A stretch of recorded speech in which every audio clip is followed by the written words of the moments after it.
It's me again. It is Taylor. I am here. I know that I'm long forgotten. I know that I don't exist much anymore, but I am here today to talk to you about books. And I'm talking to you about books because my whole life I've always heard people say, books suck. I hate reading. Reading sucks. Everything about books sucks. And I'm here to tell you that I think that it all depends on the books that you find. For example, my brother, when we were growing up, used to hate reading. Now he reads possibly more than me because he found the right book. So all growing up, we tried to get him reading certain things. We even bought him like Star Wars audiobooks, and he would never even listen to those or read anything. And then one day he found one book and then it clicked and he was like, I love reading, let me read all the time. So I am going to try and get maybe at least one person who's watching this to enjoy maybe reading, I don't know. But I'm going to list a potential 5 of my favorite books that I've read. You can see right here, oh, there we go. You can see right here, here's a little gap in my bookshelf here where books go that I've taken down so that I can explain them to you and try and go over them.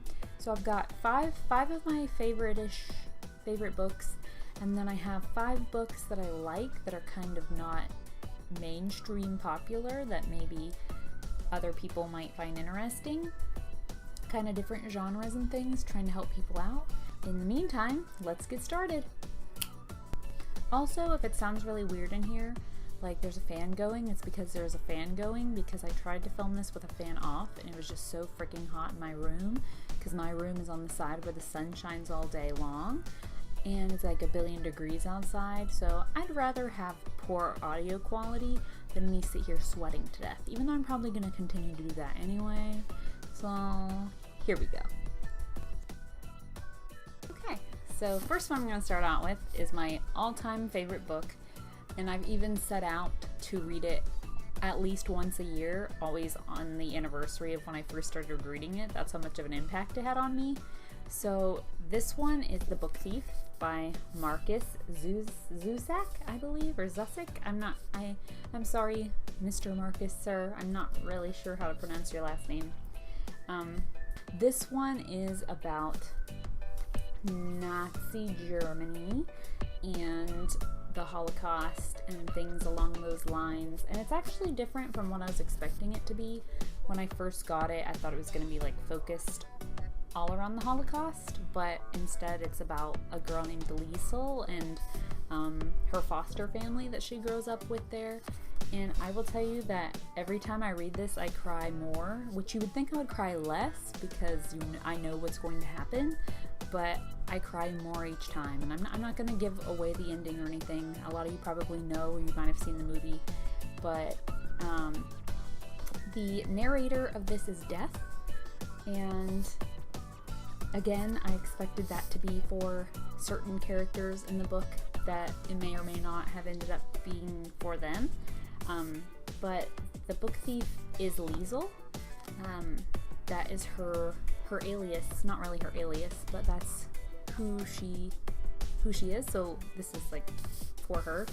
And basically it's about her and her family. And I'm not gonna read this word for word what it says, but it's about Liesel and her foster family growing up in Germany, and they take in a Jew, and this Jew's name is Max, and it's basically about how they hide him, and it's more about Liesel's life than it is necessarily about the Holocaust and everything and Nazis, but that's kind of the background. So Liesel is the foreground, Nazi Germany is the background, and it's them taking in a Jew and hiding the Jew, and Liesel learns to read, and she has a best friend named Rudy, and then she has her mama and papa, and this book is the best book of all time. So I've read it 4 times, and each time I've cried more, although I do think the 3rd time I cried the most, and each time I cry about something different. The time I cried for one reason, and the second time I cried for another. Like each time I cry for a different reason,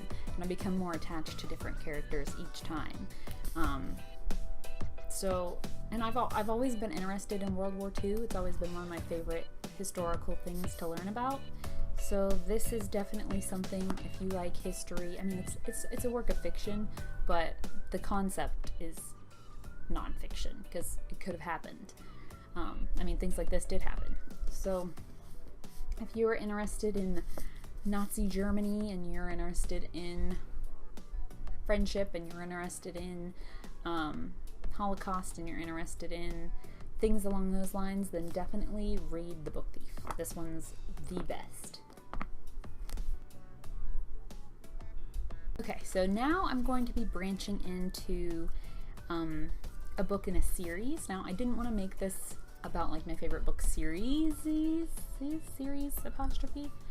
I wanted to make it more focused on specific books that I liked, because if I went into a whole series, that could take me forever. I mean, Harry Potter back here. And we're missing one. Wonder why? Because not all the books in the series might be your favorite. You might have a particular favorite in one, which is why I'm going to be talking about The Scorch Trials by James Dashner. He's the writer of the Maze Runner trilogy, or I guess you could call it a quadrilogy now, because that's pretty cool. We're just gonna say the Maze Runner trilogy.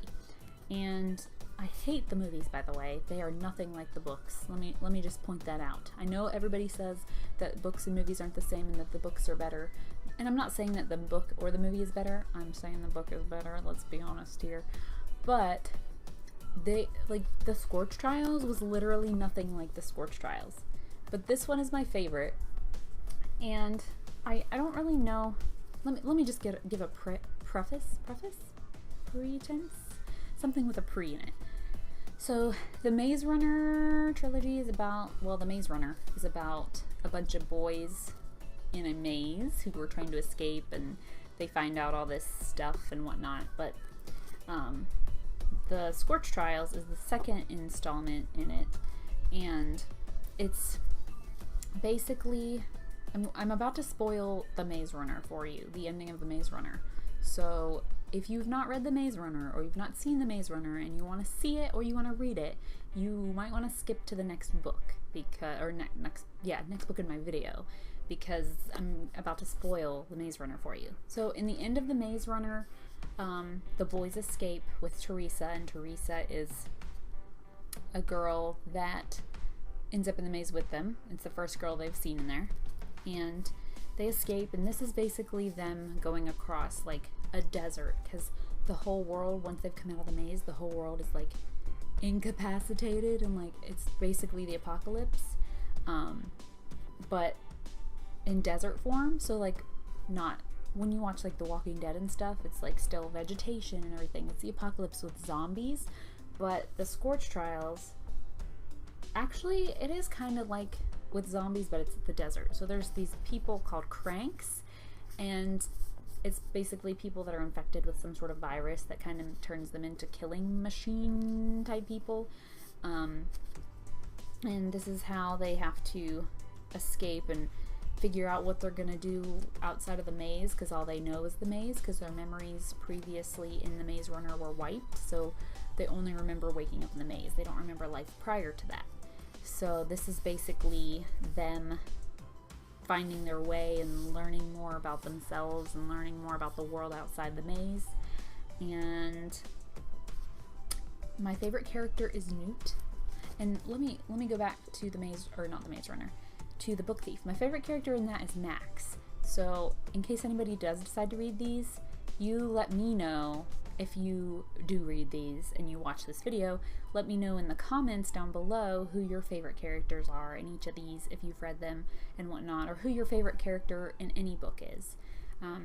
But my favorite character is Newt, and I had a big obsession with Newt. I just love Newt. I don't know. I don't know why I like the certain characters I do. It's just Newt's funny, and he's not necessarily heroic, but he just doesn't put up with anybody's crap. And I don't know. I just keep saying I don't know, but the Scorch Trials is my favorite one. So I would say that if you like apocalyptic things, or like young adult fiction where kids are running through a desert or something along those lines, then you're probably gonna like this one. I would start out with the Maze Runner though, not the Scorch Trials, because it's the second one. And yeah, so Scorch Trials, it's good too.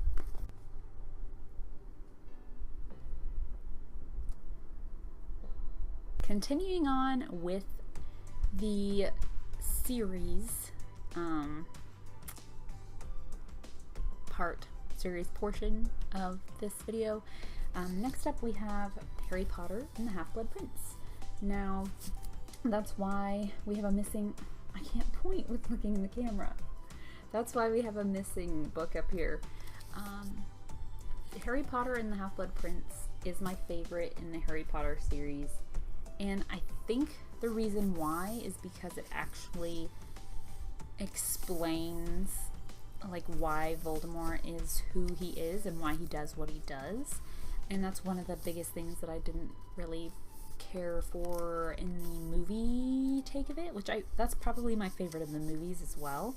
But I really wish that they had gone into more detail about his backstory, because this is basically the book about Voldemort. Like, basically this is him. This is his history. This is his story. And I like learning about history, and I like learning about why people are the way they are. I don't know. I just like hearing about Voldemort.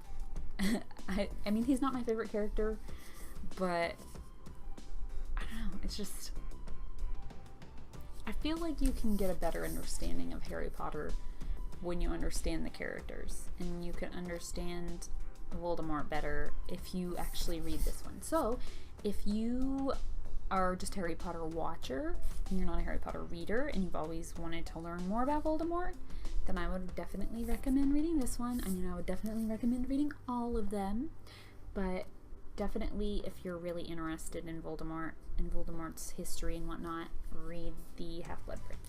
But on to the next one. So the next one that I'm going to talk about is going to be Ready Player One, and that's by Ernest Cline. I know that they're coming out with a movie for it. I'm not really sure when that movie is coming out, but I had previously heard about this book from Good Mythical Morning, or Rhett and Link. A couple years ago I was watching it and Rhett had mentioned the book, and at the time the description of the plot that he had said sounded very interesting to me. However, I hadn't like taken into account the name of the title, so I never wrote it down. And so for years I searched, like at least for 2 years, I searched trying to figure out what this book was called. And finally, one time I saw a girl on the internet posting a picture holding the book, and I was like, that's the one. So I went out and got it. And what it is, it's a futuristic book about like a virtual reality. So everybody owns kind of like a VR system, but most people spend their times in the virtual reality. And it's about this boy, named Wade, and there's a competition. There's the guy who created the virtual reality world grew up in the 80s, and there's a competition upon his death, whoever can find like all the Easter eggs and things in the virtual reality world that he's created, you'll get like a massive gift, which is basically like fortune and power. And so everybody spends like all of their time in this virtual reality, and like you go to school in the virtual reality, and you shop in the virtual reality, and you travel in the virtual reality. And it's kind of based on a class system, so if you have more money, you can go to the nicer places in the virtual reality. And poor Wade, he lives in, I can't think of what they're called off the top of my head right now, but what you can see in the picture right here is just a big stack of trailers. So he lives, this is where kind of like the slums are, so he lives in like this huge stack of trailers, and it's kind of like skyscrapers, but a bunch of trailers stacked on top of each other, and campers and RVs and things. And he lives on like the rougher side of town, so he's kind of poor. Not poor, but he's not exactly one of the wealthier ones. So he only really has access to the school grounds in the VR reality, because there's different levels that you can go to. And basically, when the head honcho guy who helped create the virtual reality passes away, he left a contest for anyone that can compete in it, to find all of the like 80s themed virtual reality eggs that he had in there that were kind of based on what he liked doing. So you had to like find keys. For example, you would have to like complete all the levels of Pac-Man and then you could get a key, but you wouldn't know that until you got the previous key, and things along those lines. And all of his friends are virtual reality, so you never really know who you're talking to, and it's basically just a very retro, geeky novel. So if you're interested in video games, or you're interested in pop culture of any kind, specifically from the 80s, if you're interested in music, if you're interested in TV, if you're interested in movies, like if you're interested in anything really that's pop culture related or geeky, then this is definitely what you want to read. And I just thought it was very interesting because it was a futuristic take on virtual reality and everything, and that's obviously something that we are currently going through, is virtual reality type stuff. So we have a lot of VR headsets that are making their way now, and I just think that it's an interesting take on the future. And there's actually a thing here that says Willy Wonka meets the Matrix, and it's actually kind of what it is. So if you're interested in Willy Wonka meeting the Matrix, then this is what you want to read. Okay, so the next and final of my favorite books that I'm going to go through today, and I actually think I'm going to end this video after this one and do another video on the other 5 that I said I was going to do. This one is called Violent Ends, and there's not really a particular author. It's kind of written by a bunch of different people, and I believe it's each chapter is written by a different person, I want to say. But it's about a boy named Kirby, and it's not even from his perspective. It's from all of his classmates and his family. It's from a bunch of different perspectives. And Kirby is actually a boy who goes into school with guns a-blazing, for lack of a better term, and making it sound better than it actually is. And I've always been interested not in that per se, but trying to figure out why people do that, why they would go and shoot their classmates and their teachers, and like what their reasoning behind that would be. And a lot of people probably haven't heard of this. I just saw it on the bookshelf at, I don't remember what bookstore it was, probably Barnes & Noble. But I saw it, and it's just something, a topic I've always been interested in. And this is actually not from his perspective, it's from everybody else's perspective. So it's from the perspective of kids that he has kids that he has killed, or friends that he had when he was growing up, or maybe from his sister, trying to figure out why he might have done what he did. And it's just, it really is something that I think would be very interesting to read. I mean, it's not something I would think, it is something I do think.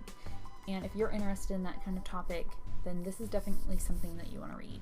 If you're interested in trying to figure out why people will just snap, and how it affects other people, then this is definitely something interesting for you. You see Kirby in good ways and you see him in bad ways in the book, so you might sometimes feel sorry for him, and then other times you might hate him. But I just think that if you are interested in that topic at all, then you definitely would want to read this, definitely. And I love the cover of it as well. It's very simple. And I really like the colors red and black and white. I'm very into those colors. Like, I know black and white aren't colors, but I think that together they just, like, this just stood out to me. I know that to a lot of other people they might stand out, or like color and everything might stick out to them, but this lack of color with the red lettering is what really pulls you in.